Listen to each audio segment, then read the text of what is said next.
something to think about, this attitude of abundance versus scarcity, irrespective of what the resources you actually have. Yesterday, I think we could have used a little bit of a mindset of scarcity. All right. So I have a delightful job. And sometimes Tiago will always say, "Will you do this?" And he'll drop it at the last minute. And so this time I was like, for once you have given me a task that even if you hadn't assigned to me, I would want to do, and that is to introduce Bill Gartner. Again, it's very traditional to say he needs no introduction, but I'm not going to say that because I do have a couple of things to say about Bill. When I came into becoming an entrepreneurship scholar, I remember there was no such thing as a PhD program in entrepreneurship at the time, but already for over a decade, people like Bill Gartner had been writing what I thought were some of the most important things. So before Bill got into the act, the dominant theory in entrepreneurship was just traits, right? Study after study after study of things like risk propensity and how entrepreneurs are different from non-entrepreneurs and things like that. So before even reading Bill, having been an entrepreneur, one of the things that came to my mind was, what the heck is a non-entrepreneur, right? I didn't know what that was. Because we are all human beings, which for me, the default option is we are all entrepreneurs. Just because we happen to be living in societies where there are jobs, we are beginning to think of people as non-entrepreneurs, right? But when things go wrong, we are all entrepreneurs. I tell my students this all the time, that entrepreneurship is the ultimate backup option, right? When things go wrong, one way or the other in life, it's nice to know that you can do it on your own with just people around you. And Bill had already taken on some of those challenges before I even got into the PhD program. So, Bill, do you even remember these papers that you wrote in the 80s? Ancient papers. What are we talking about when we talk about entrepreneurship? That's one of his papers. Another one is I love the thing about how do we know the dancer from the dance. That should actually have been the title of the paper. But the title of the paper was "Who is the Entrepreneur?" is a wrong question. But I still remember that last paragraph. So I always loved Bill's writing, not just the content, but also how he wrote it. And then here is the crowning glory of my encounter with Bill's mind, which is when the AMR paper came out. And it was a very difficult thing because I had finished my PhD in 1998 and just sending out, just getting rejected and all, trying to send out send out a paper that told the truth, that it presented the empirical study and derived effectuation from the empirical study. That just got rejected over and over again. And I got advice from somebody to say, just publish the theory, will you? Everybody just, we hire you, they were saying at the University of Washington, because we love the theory, right? We don't care where it came from. So then I ended up writing the AMR paper. And then almost like the day or the day after the paper comes out, I get this beautiful email from Bill Gartner, who I had always thought he asked deep questions. I was very glad he sort of led the fight against the obsession with traits. And then I get this email from you. Do you remember sending the email? And it was a long email. He had actually read the paper. He was thinking about it. He had questions. He had beautiful comments. All of those were wonderful. And then this is what made it very, very human as well. He said, "How the heck did you get this published in AMR?" Because he thought that the paper, I can only still hold it. He thought the paper was too interesting and too beautiful, and AMR would usually have just squashed it before it got into it in that form, in that way. So his thing was, it's not just that it was published in AMR, but in some ways it had not, the article had not been corrupted, shall we say. So, Bill, I don't even know. And then there's one little nugget, I don't know if you know. So straight out of my PhD, I found a job in University of Washington. And everybody in University of Washington, we have been so proud that you are a UW alum. Really? Yeah.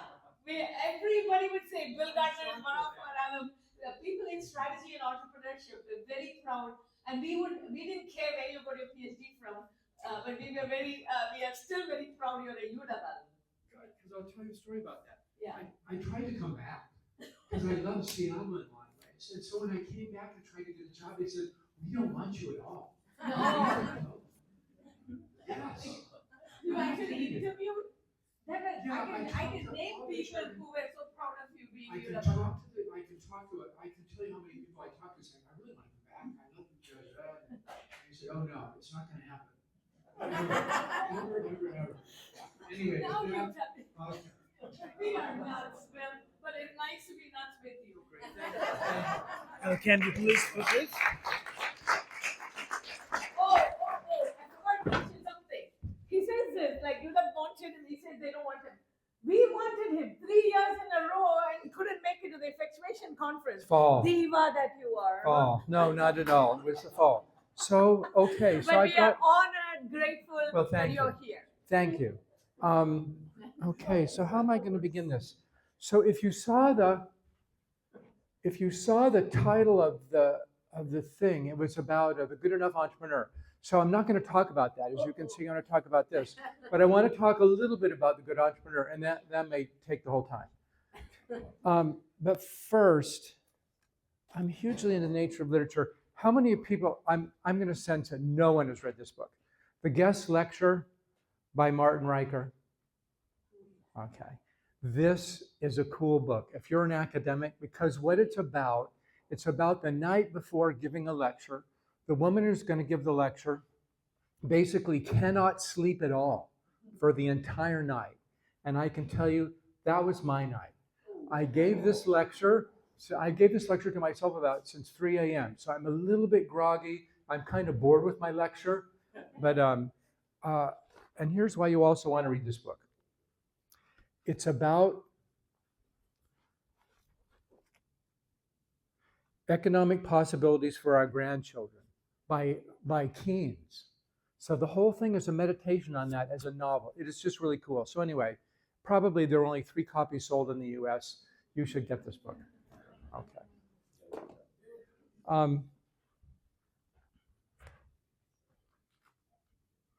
It's true, I'm kind of famous for this thing, Who is an Entrepreneur's Wrong Question, which was written like in what, 1988.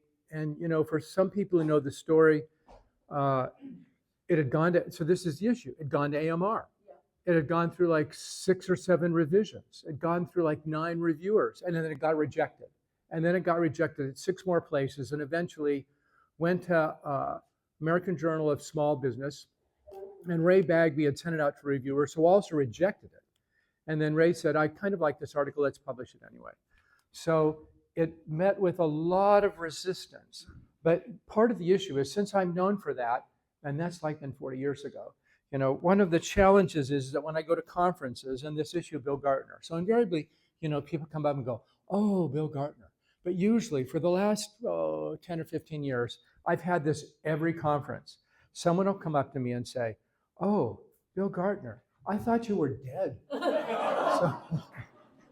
So I'm still alive, I'm here. But you know what that says to me is no one's reading my new stuff. So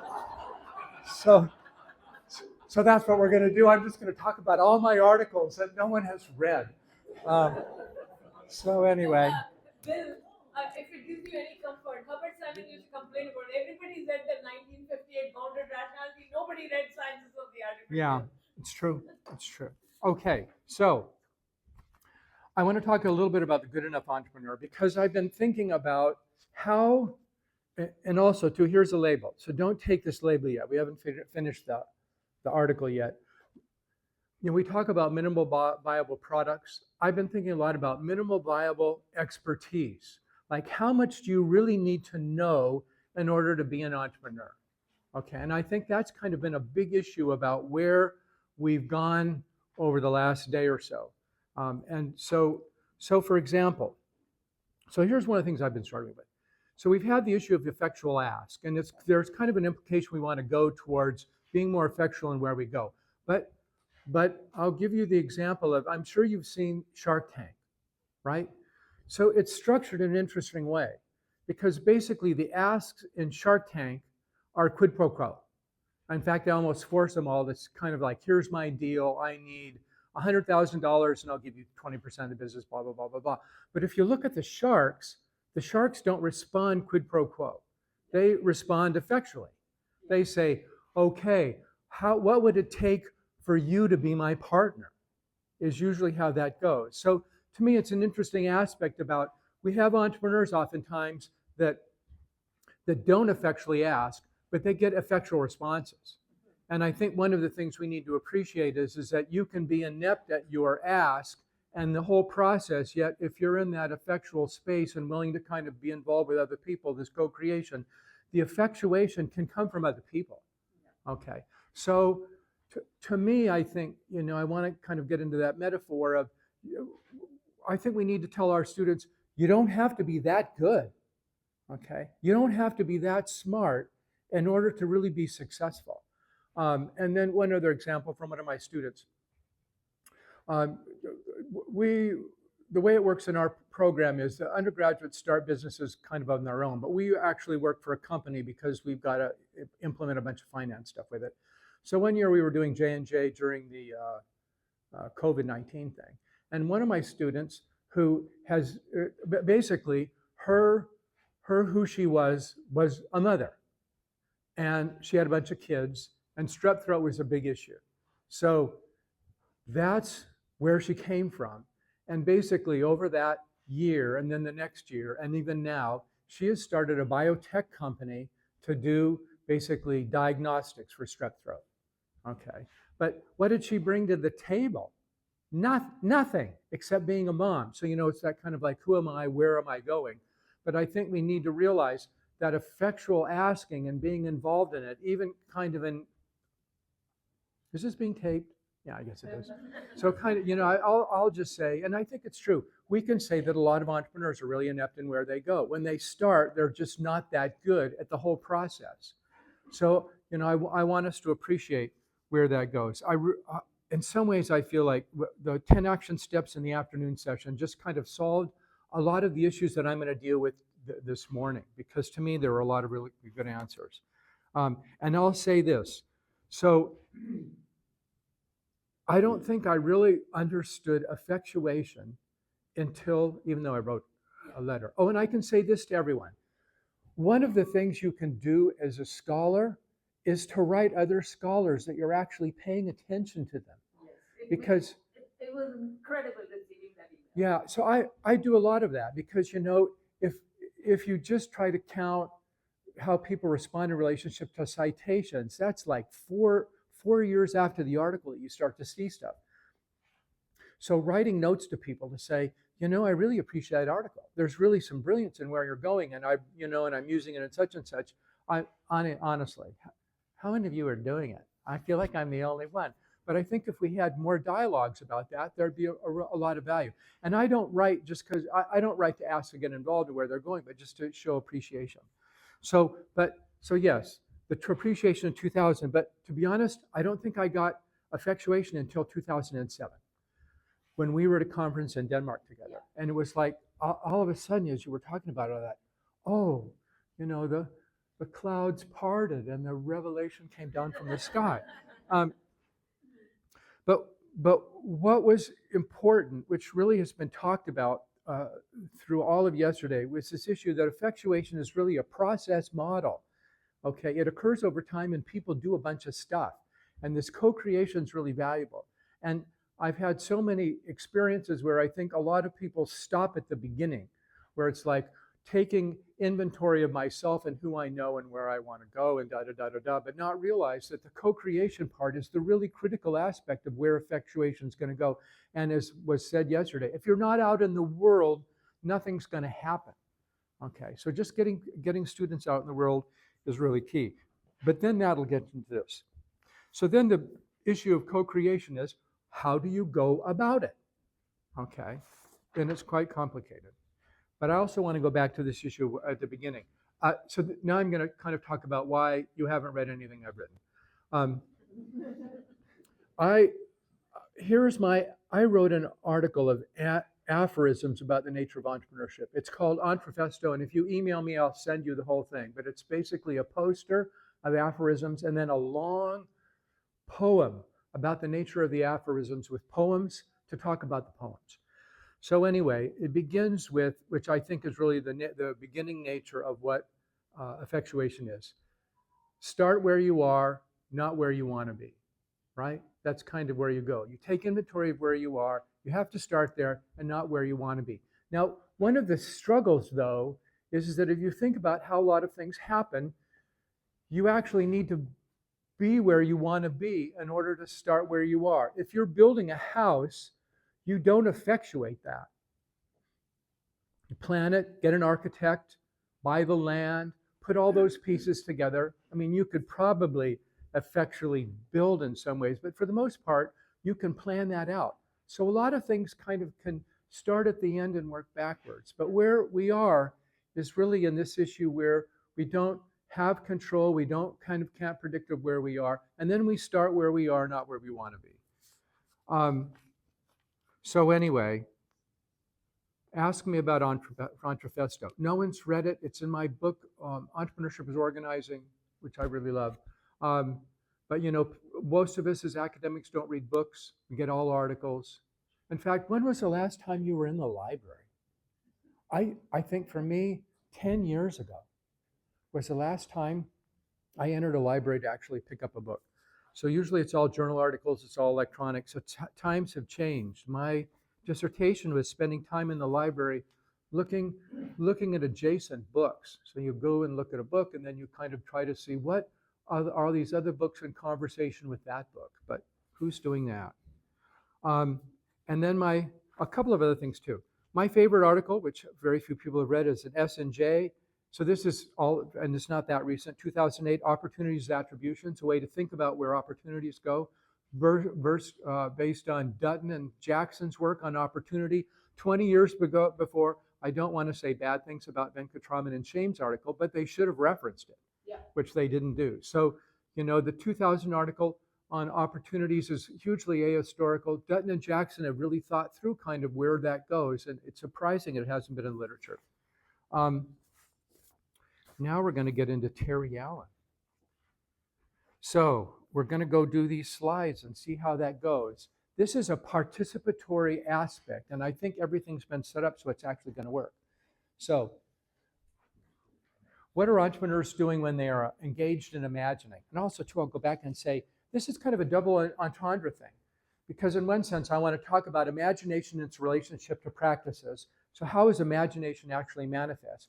But also, I want you to think about how do you imagine the practices that entrepreneurs actually engage in when they do entrepreneurship.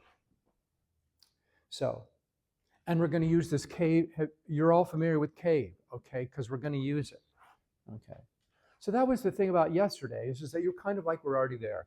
So hopefully this won't be hugely redundant. So this is the most recent thing on entrepreneurial imagination. It just showed up in JBV, and this is being taped. I'm not too happy with it because it really doesn't get into the practice of how imagination occurs. It's just kind of a general overview of where the issues are. But again, you know, we don't know a lot about how, and we're going to go through an exercise where I hope we'll think about that. So this is that. Okay, but also too, to call out, am I saying Twente right? University of Twente? Twente. Okay. Well, there's been a lot of really great imagination stuff that has come out of this university. These two pieces, Frederick's, are just really beautiful. Okay, so his dissertation is that first one on the use of imagination by entrepreneurs, but basically that paper that's in 2013 is a kind of play on that. It kind of reinforces that. It's beautiful work. So there's been some really cool work here. So for those that are from the university, I celebrate you. You've been pioneers in imagination. Yay for you. Okay, so this is a mashup of two things. This Terry Allen book, No Cash, No Fear, and again, I'm sure none of you have read it, but isn't it just the coolest book? It's all about effectuation. So basically, I want to go to this slide next. So it's a mashup of this and this. Okay, so here's the interesting thing about Terry Allen. The first major case book at Harvard is this Lyle's book, okay, New Business Ventures and the Entrepreneur, which I grew up with. The first case in that book is the case we're going to talk about today. It's about Terry Allen. As an MBA, he goes out and he starts a business, okay? So Terry Allen's kind of had a long history in the nature of where entrepreneurship has gone, okay? Now, here's kind of the next part. Terry Allen and University of Virginia. So Terry Allen ended up getting a DBA at the University of Virginia. I was there then in the McIntyre School. I'll just say it this way. I was so young. I was younger than the MBAs at Darden School. So they were never going to look at me. So I could teach undergraduates at McIntyre School. But anyway, I got a call from Carl Vesper, who is my mentor. And Carl said, Terry Allen's there. He's getting this DBA. You need to meet him. So I spent a lot of time with Terry, and actually this is what Terry says about being an academic. He said, you know, I'm here to get my DBA because being in academics is the biggest scam ever. You only work a few hours a week and you make a lot of money, and it's just a lot of fun. So anyway, he got his DBA, and then actually as an entrepreneurial addict, he couldn't stand teaching. Oh, and he also taught at Babson, which was a shock, which is in this story. So he used to tell me a lot of stories. One was Toy Story. If you kind of look at other articles I've written, basically I got very interested in the nature of narrative. He'd sent me a tape of one of the stories, which is in this book about the toy store. And one of the things we had done was I had a lot of colleagues come and deconstruct the story and talk about the story in different ways. And so it's that entrepreneurial narrative in the science of the imagination will give you kind of like an input into that. So there's 7 different articles on how different scholars treated what was going on there.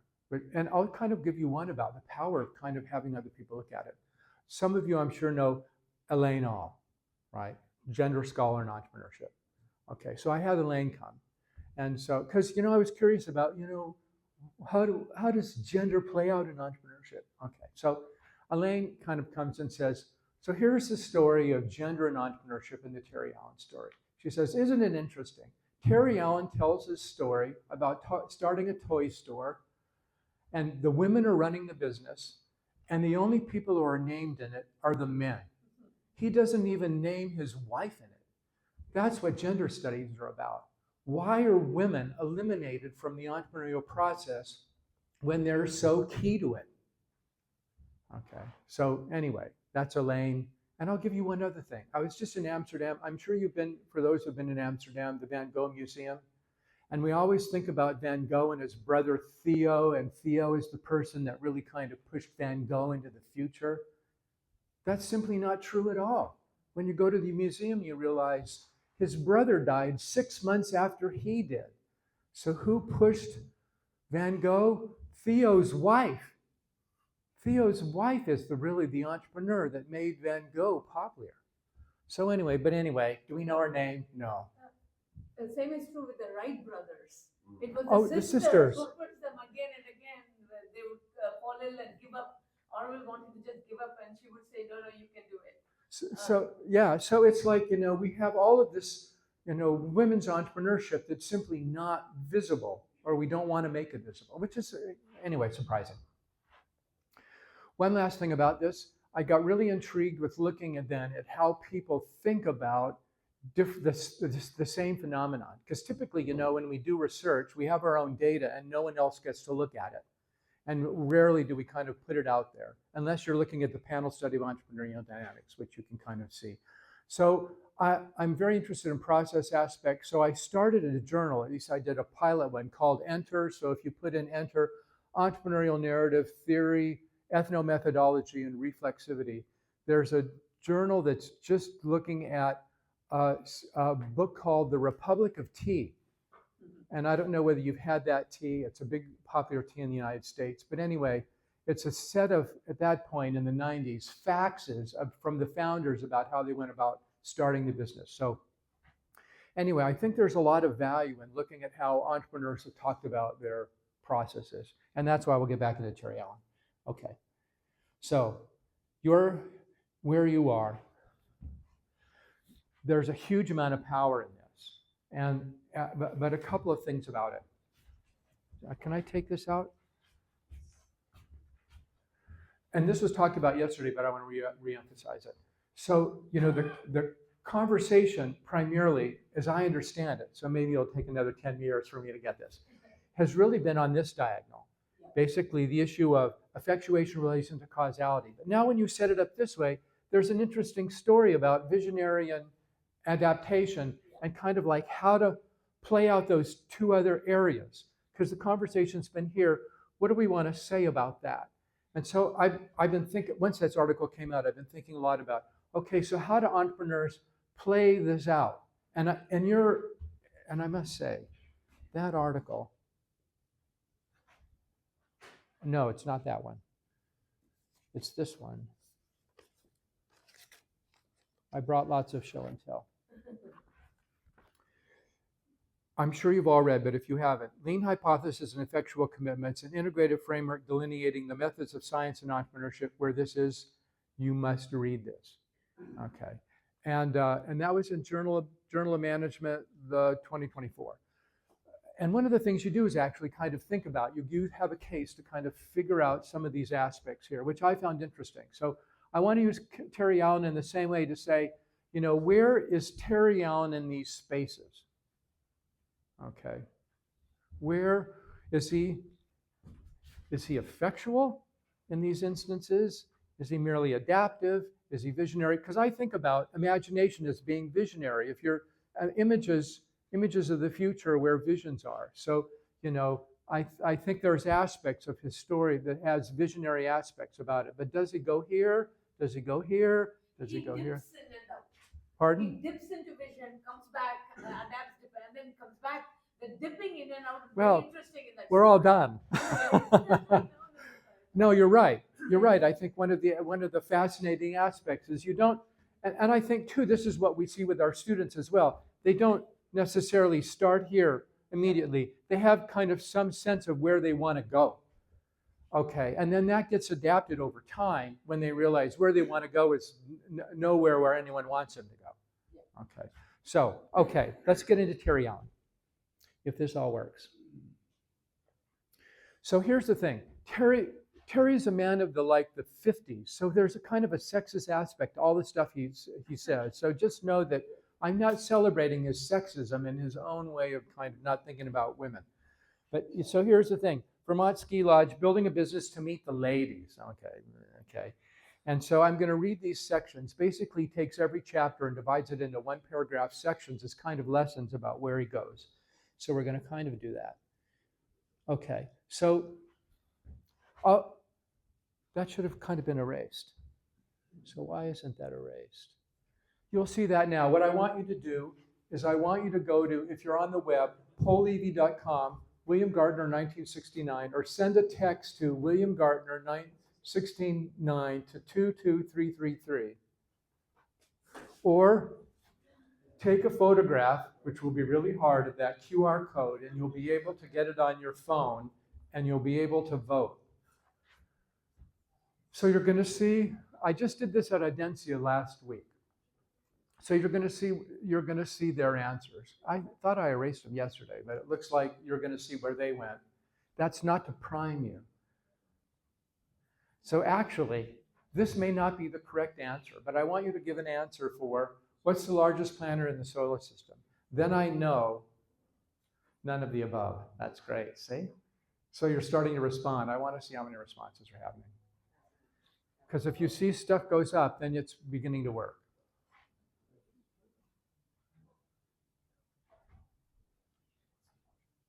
Saturn. Oh, great. None of the above. Great. Good. So it's working. Okay. So we can kind of start. You're kind of getting into the feel of what's going on. You're going to vote. I'm going to read stuff, and then you're going to tell me whether it's true or not. But you're also going to see where the Audencia faculty work. So don't get too biased by their stuff. Because I'm going to say this. They're not effectuation people. Okay? Okay. So I'm going to read the first part of the chapter. Isn't this kind of like grade school? Your teacher kind of like reads to you, and you put your head on the desk. This is the name of the case, Vermont Ski Lodge? Yeah, it's called Vermont Ski Lodge, and it's the first, as I said earlier, Vermont Ski Lodge is the first case in the Lyell's book. Yeah. So, Harvard starts off the nature of entrepreneurship with this. Okay. Now, this is Terry's story. It gets kind of sanitized with what Pat Lyell's does, but still fairly similar. Available on HBS Publishing? I don't know how to get a hold of Lyell's book. If you want, I'll make a copy of it and send it to you. So you can see the original thing. We might as well do that. Okay. So now I'm going to get into chapter 3. Upon graduation from Harvard, I became assistant to the president and personal manager. How much time do I have to? Oh, I've got plenty of time. I've got about 4 hours worth of this. So you're only going to get 20 minutes, and we'll take some Q&A. Upon graduation from Harvard, I became assistant to the president and personal manager for Karis Reels in Rutland, Vermont. Aside from my 2 summer intern positions and teaching, when he was teaching at Babson, it was the only job I ever had working for someone else in my entire life. My salary was $10,000, a princely sum. I was the only employee with a master's degree. Half my salary was paid by Karis Reels and half by Rutland Plywood. And the reason for that is paying me in this manner was designed to keep my outrageous salary in secret. Before heading to Vermont, I approached a bank in Boston for a $500 loan to set up housekeeping. The banker agreed to the loan if I could get a letter from my boss stating that I actually had a job. My boss hand-typed this letter himself because he did not want anyone in the company to know how much I was being paid.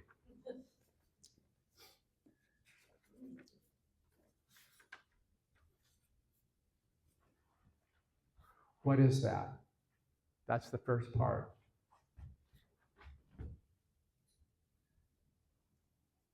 Oh, the balance sheet. Nope. Before that, we do another one. So we're not going to use that one as vote. I did a quick inventory of my net worth. I had $20, a car, and enough clothes to cover me for a few weeks. My outstanding debt exceeded my tangible assets by at least 10 times. It would have been a good time to declare bankruptcy. My education loans alone equaled 30% of my take-home pay, which I may have been bankrupt for in a financial sense. In my mind, it was the beginning of a journey to untold riches. Fortunately, I had a place to stay for free. My parents had purchased a summer house 10 years earlier in an estate auction, a 10-room farmhouse on 100 acres, about 15 miles from where I was working, for a purchase for a grand sum of $2,000. The best part of the deal was the estate offered no money down and payments of $20 a month towards the principal, no interest. In today's world, it's hard to conceive of such bargains. I can see that my lifelong ability for buying valuable things with no money down had come naturally from my parents. Maybe it's genetic. On the downside, the house lacked a few amenities, such as indoor bathroom or hot water. The price was right. I figured there was a perfect place to hang out until the snow came or until I could find better digs, whichever came first.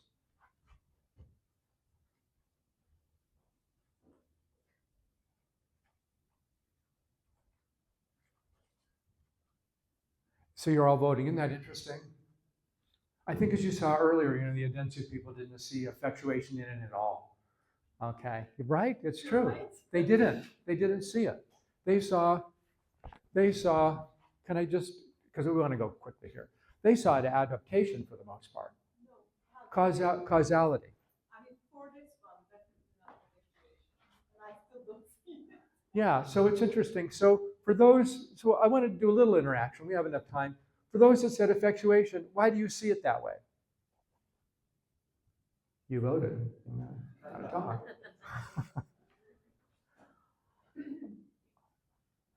It's like silent votes. Surprises were coming. Pardon? A lot of surprises were coming. Okay. In fact, lemonade principle.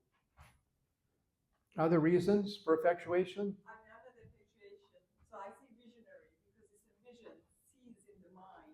So he sees in the mind the fact that he can live in this shack Yeah, so on the property. there's the vision, and for me, therefore, it's visionary. Okay. Other people seeing it that way? Effectuation people, you've got to speak up. We're at effectuation conference. How do you see it? Working with what he's been given, so what he's got. So he's working with what he's got. What comes, This is, who I am and what I have. This is what I have. Bird in hand. Okay. There's a bit of looks, like there's a bit of adaptive, a bit of visionary, and there's a bit of effectual. Yeah. So to me, one of the things too we're doing here is, if we were, I don't even want to call it science, but let's pretend it's science. If we were doing science and coding these things, we'd have to be pretty clear on what we're doing, but also too think about kind of what the behaviors are that would represent when these things happen. He's having to ask for all of it. He had to ask for the letter. He had to ask his parents if he could stay at that summer house. He had to Okay. ask to get these things. He didn't just envision it there. Okay, good. Thank you. Yes. I want to point out that the dimensions of prediction and control are labeled, right? So I think sometimes we get distracted. We talked yesterday about we wish we had maybe used different labels at different times. So I view this as non-predictive. I'm not sure whether it's adaptive or effectual. And so I think sometimes we use the labels, the four labels, as shorthand when we don't lose track of the axes. I'm there. Okay, next one. Great business opportunities can be found at auctions. I didn't wait long to find a place to live. An old schoolhouse in Florence, Vermont was being offered for sale by the town on a closed bid auction basis. The highest bid received by July 1st would buy 4 acres and a 5-room schoolhouse built in 1920. I only had 37 cents in my checking account, an all-time low if you didn't count the multiple times I was overdrawn. Of course, this did not deter me from making a bid of $4,850 on the schoolhouse. To my surprise and panic, I won the bid. I had 30 days to come up with the money, and I still hadn't received my first paycheck. He learned that management people only get paid monthly. I discovered that isn't it the way life is? I discovered I was the only bidder. In fact, it caused me a little more concern. What did everyone else know that I didn't? I retreated to my unheated cold water flat, as I called my parents' summer house, to plan my strategy. Where would I get the money? I came up with 3 possible sources. My favorite Harvard professor and the only 2 people I knew in Vermont, my boss and a life insurance agent who had found me on the first day in town. Everyone else whom I knew was as broke as me. My favorite Harvard professor told us, I won't say who this is. My favorite Harvard professor told us that the 2 most important things to remember are 1, every business was for sale, and 2, money was no problem. This was a message I could really believe in. My first call was to Harvard from a payphone. This was before calling cards, where I got good news and bad news. The good news was that my professor was vacationing in Europe for the summer. Surely he must be feeling extravagant and might loan money to me. The bad news was he'd been fired, possibly for telling gullible students like me that money was never a problem when you wanted to buy a business. Okay. This left me with 2 names. One of them, my boss, had taken this inappropriate time to take a family vacation, so I had to seek out the life insurance agent. I'm sure it's the first time that anyone had ever called him.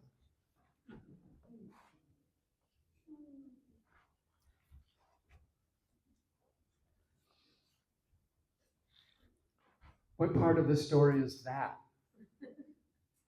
Time to vote.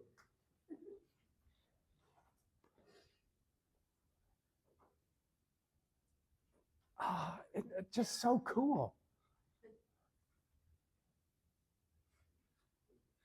Now, it's not like I have answers to anything. I can just kind of point out stuff, but I just find it fascinating. So comments? I don't really know the motive. I don't understand the motive why he bought that school. This is really unclear. He just wanted a place to live, and That's it. that's it. There was, okay. And the house. So a practicality. Yeah, it's like I need a place to live because the place I'm living has no hot water or heat. I have to, by fall, I have to have a place that's warm. This just came up. Okay. Yeah, it's just like it showed up. So we see effectual. I'm kind of in that effectual camp, so I don't want to ask for comments. Because the next part's quite interesting.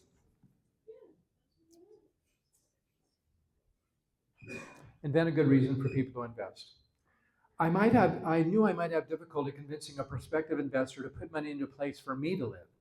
There had to be some commercial idea to whet his or her interest. But what could you do with an abandoned schoolhouse that was miles away from anywhere? And anywhere wasn't much of anything either. Rutland, Vermont, population of 18,000, was 12 miles away. I might mention Rutland's grown bigger, blah, blah, blah. My idea was to start a bunk-style ski lodge and charge half of what any other ski lodge charged. No matter the nearest closest ski area was Killington, which was almost 30 miles away. Surely, budget, but I can say I grew up and I drove 150 miles to go skiing every other day rather than go to school. That was the only time I got straight A's. I took an accounting course that was a year long over the time. When I showed up, I got B's. When I didn't show up for a quarter and went skiing, I got an A. Now, what did that say about whether he liked me or not? It was like, God, Bill, we're so happy you're not here. You'll get an A. I had two ulterior motives to wanting to start a ski lodge. First, it would be a place for me to live with luxuries like indoor plumbing and hot water. And this is the kind of sexist part, but hopefully I'll be able to read towards the end. Second, it would be a great way for me to meet girls. I didn't mention my ulterior motives to the life insurance agent, but outlined how I and any potential investor could get rich by converting the worthless schoolhouse to a thriving ski lodge. He seemed a little dubious, but he said he would get back to me. The experience has taught me that I'll get back to you is a polite way of saying, get lost. A week later, my boss returned and I made him the same pitch. To my shock, he said, sounds good. I'll put in $1,000, but first I need to talk to my lawyer. Okay.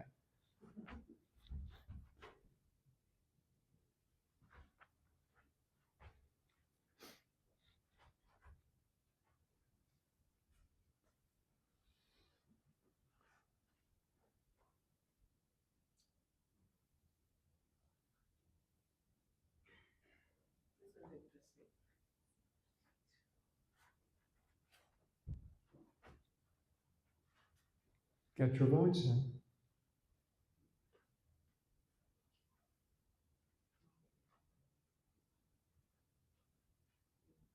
Oh, we have to talk about this one. So if I were to lean on anything, this to me was the one part of the story that to me is like visionary. It's like, I got a schoolhouse. What can I do with it? I envision it being a ski lodge. But I see you see effectuation in it. So tell me more, you effectual people. Yes. It's the intro to an ask. It is just a way to get started with an ask. Cool. And if somebody come back to it and said no, turn it into a maple syrup factory, you probably said yes. Yeah. So it's just a way to start the interaction. Cool. Yeah, that's right. Cool. This is why I'm here. I'm learning more about the nature of how effectuation actually works. This is cool. And I think, again, yesterday, thank you for the 10. That was like, oh God, revelatory. So yeah, I think that's one of the things too, as an academic, I'm a hugely selfish person. I'm only here to learn. Okay. So that's why I don't make a really good executive education teacher. I'm really selfish. I have nothing to tell them. And also so here for effectual, for visionary, I guess you could see that the transformation happened. So that was kind of more obvious that way. Anyone want to talk about why it's causal? You're predicting what the other person would want. Okay. Okay. Yeah. That's Great. how you craft the pitch, so. Good. So, am I running out? Oh God, I've got so much time. Good. We could talk a lot more time on this. So to me, certainly one of the things that we're seeing here is that, as you go through the process, effectuation is aspects of it, but it's not necessarily kind of pure. You can be here for a bit, be here for a bit, be here for a bit. It all kind of changes as you go through the process. So, to me too, as teaching, and this will go back to the first part of the presentation to say, ideally, this is my issue. I feel guilty if I can't be purely effectual. Okay. So I'm not good enough. So I want to kind of frame it to say, we want people to go in the effectual direction, but it's really hard sometimes to kind of like figure out how that's going to work. So sometimes you just need need to be in the other things, and that's okay. And effectuation can emerge out of where you go. And the other aspect of that too, which to me is what always needs to be harped on with the model, is at the end of the day, is this okay to say? So catch me whether this is, you think this is true. To me, effectuation is always about other people. Okay, it's never about, I can start where I am, but at the end of the day, I have to account for and engage other people. So it's the other people that really matter, and that relationality and co-creation is the fundamental process that's involved. I'm a part of it, but it's them that make all the difference. Okay, and we're starting to see this here with his boss and a bunch of other people. Okay, thank you. Bill, just to be clear, apparently you have only 14 minutes left. Oh my God. Okay. I was like counting, like I usually get like an hour and a half. So I was going, oh good, I've got another hour. We have plenty of time. It's kind of like The young people okay. don't want to tell you. So Okay, well no, you need to say, you're done. You're done. Get off the stage. no, Okay. allow people to ask questions. Okay. So maybe we should do questions, and I only got 15 minutes. So I've kind of made my point. This could go on for another 2 hours, kind of like reading the pieces and seeing where you go with kind of how we start. Oh, so I've got one more to read. Can I ask one question? Sure.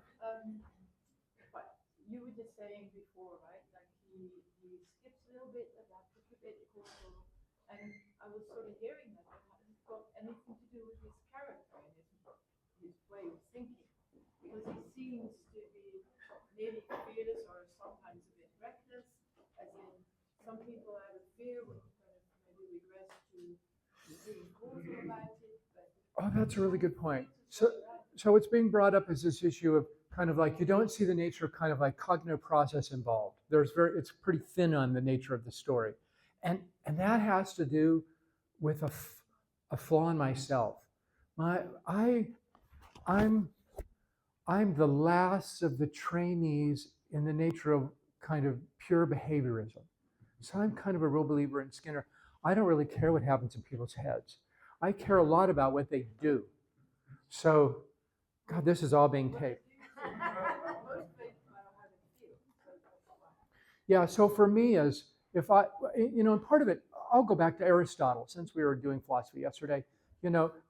We talk a lot about entrepreneurial identity, but in the Aristotelian view of things, it's what you do makes who you are. Yeah. Okay, so that's where I'm at. I don't even care what's in your head. If I can make you tap dance, you're a tap dancer.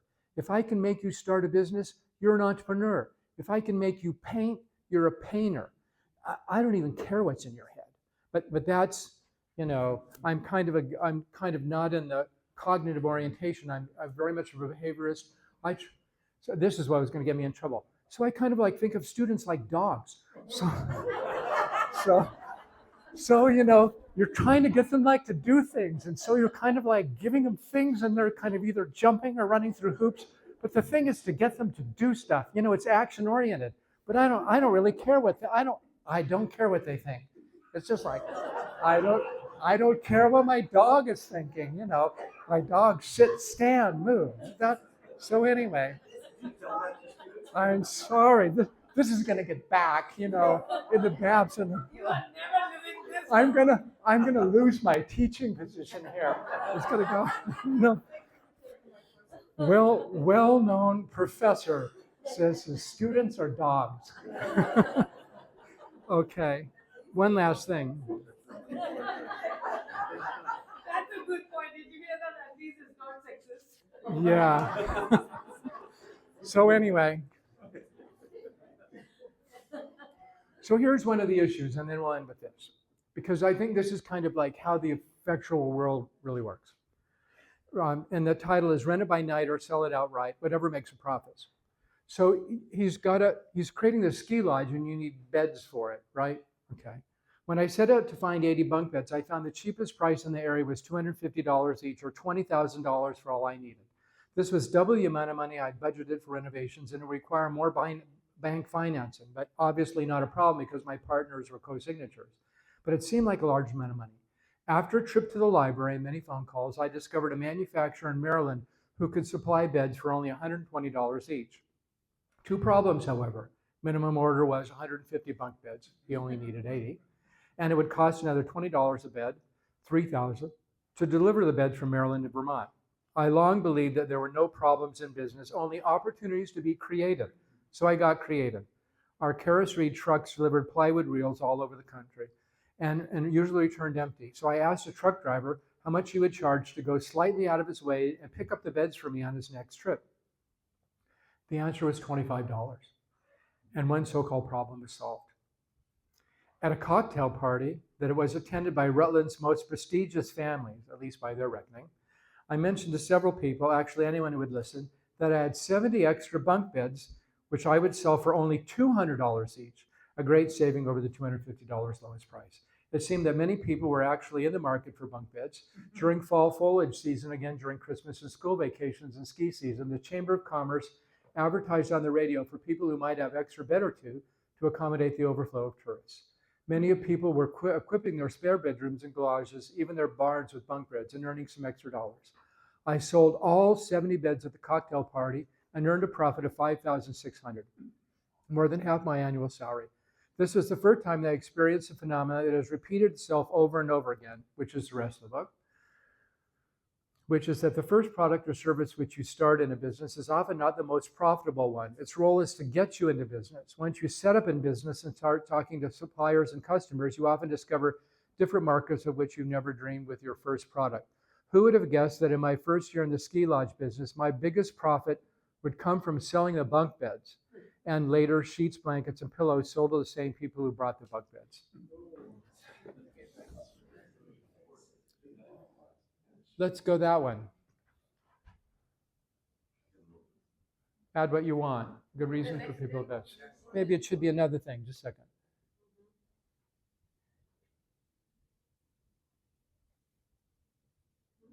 Just a second. There we go. Here it is.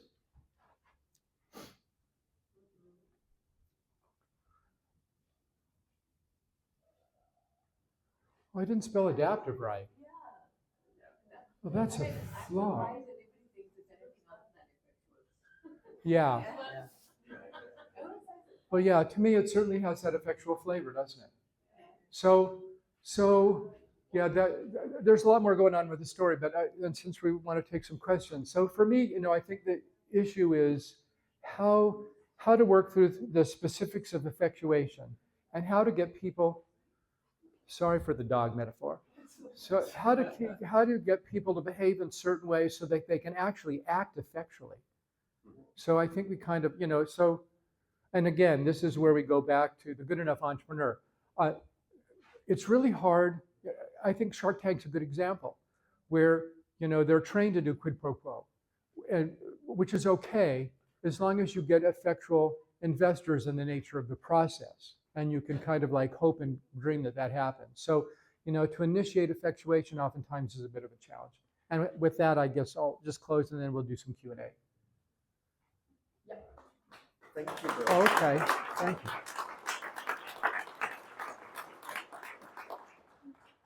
you. The only thing you took away is that Bill thinks students are dogs.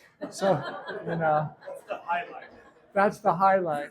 I'll never live that down. I'll go to a conference now and, people will say, what did you really learn from Gartner? Is, he treats everyone like a dog. So, okay, any questions? Yeah, we have two right there. The one with the sweater on first and then the coat. So when I'm looking at these different groups of behaviors, it's interesting that you can see some behaviors can occur together, like effectuation and visionary, at least today. And then some behaviors didn't occur together, like either causation was low and effectuation was high, as people picked up on the types of behaviors that are being displayed. Do you see that elsewhere too, or do you see that there are instances where there is kind of high causation and high effectuation behavior occurring together when someone's in both mindsets? I think it has to do with the nature of what the model is saying. So to me, the issue is, again, it's whether you can predict the future or whether you can control it. So, causality, you're saying in some ways you can predict it. But again, think about it this way. If I'm building a house, that's got to be pretty causal because I've got to plan it. I've got to predict where the land's going to be, how the house is going to be built. I'm probably going to hire an architect. So that's a hugely predictive aspect. So there's a lot of life where I can predict where things are going to go. But then there's a lot of other aspects as I kind of move forward, particularly once. So this is the other thing that's been interesting, and I'm trying to get my head around it and write about it. So to me, the big challenge that, and you wrote an article on this too, the big issue that I think people are struggling with oftentimes when I look at this issue of causality and effectuation has to deal with the nature of how uncertain the world is. Now that's kind of talked about in relationship to control. Do I have control over it? But it's really about how uncertain the phenomenon is that I'm kind of facing. And so when I've got a lot of uncertainty and I don't know where things are going, oh, well, this is my metaphor they use in class. I'm going to put a blindfold on you, and you've got to get to the train station. Okay, so you're blind. How are you going to do it? So we could kind of like talk about all the different ways. We kind of like tap. We could use sonar and LiDAR and all that stuff. You could ask, which is like the really easy way. And so, it gets right away to the fact that if you don't know where you're doing and where you're going, the effectual ask becomes the answer to kind of most entrepreneurial problems. Other people are going to help you. And, there's just, as you know from the many videos, there's just huge numbers of videos where every entrepreneur says the same thing. It happened when I started to ask people for help. You go out and talk to people. I've got a thing published called the 5 Strangers exercise. Every day a student has got to ask, has got to talk to someone that they don't know about what they're trying to do, because something random happens in that whole process that you can't necessarily predict. That's that part of it. So if you can't predict it, then you kind of like go into the ask, and then kind of magical things happen. I've got one more minute then. So here's because I'll take that one more question, then I've got to say one more thing that I want help on. Yes, you had a question. So this model to me is a little bit hard to interpret. And what I see in this room is when provided with a specific situation, we're all over the place. So what does it say about the clarity of the model?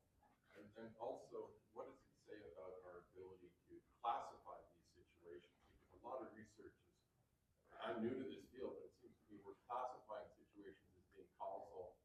And using that a lot of times in research, but yet we can't agree within this room, and I think that's one of my challenges, but I think that was the challenge yesterday as well, to say, the framework's been laid out. It's a process theory, and there's always challenges with that because, to me, so my other conference that I go to is Entrepreneurship as Practice, and the Imagining Practices was all about, I'm interested in what people are doing, and in order to stand that, that's a period of behaviors over time. And so my challenge to everyone is, I'm being sloppy. We're using a book here to look at process over time. But the best way to do it is to hang out with entrepreneurs and observe them in the nature of it. And then, I think we could have another conference. So I'm putting myself we in here to begin to think about, so what's going on in this behavior?